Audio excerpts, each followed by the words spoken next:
విముక్తి అయితే ఎట్లా విముక్తి అయింది, విమోచన ఎట్లయింది? వాళ్ళు అడుగుతున్నారు కదా బీజేపీ వాళ్ళు, అడుగుదాం ఇది అయిందా, సాక్ష్యాలు చూపిద్దాం వాళ్ళకు. బీజేపీ వాళ్ళకి చూపిద్దాం, కాంగ్రెస్ వాళ్ళకి చూపిద్దాం. ఇప్పుడు బీజేపీ వాళ్ళు ఏమో సర్దార్ పటేల్కు మరణానంతర సభ్యత్వం ఇచ్చారు బీజేపీలో. ఆయన కాంగ్రెస్ ఆయన బీజేపీ వాళ్ళు మాదే మాదే అని చెప్తున్నారు. ఎక్కడ మీది? అది హిందూ ముస్లిం తగాదా కూడా కాదు, ముస్లింలు అందరూ ఎదిరించారు, వాళ్ళు బ్రిటిష్ వాళ్ళని కూడా ఎదిరించారు.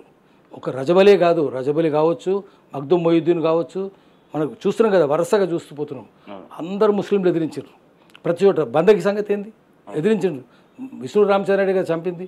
So Nizam agent, British agent, Nizam agent Vishnu Ramachandra Reddy, Janna Reddy Pratapa Reddy లాంటి వాళ్ళు ట్యాక్స్ కలెక్టర్స్, వాళ్ళ ఏజెంట్లు, ఊళ్ళో రైతులు, వాళ్ళ దగ్గర చివరికి కిందికి వచ్చేసరికి వెట్టి చాకరీ.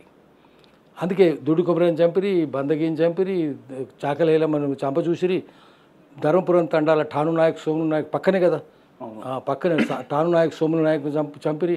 ఆఖరి ఇంకా వాళ్ళ మీద పోరాటం చేసిన దర్గా నాయక్ ఇంకా బతికే ఉన్నాడు. 104 ఏళ్ళ పెద్ద ఆయన బాబు దూరం చంపిన ఆయన, విష్ణు రామచంద్రారెడ్డి కొడుకుని చంపిన ఆయన ఇంకా బతికే ఉన్నాడు.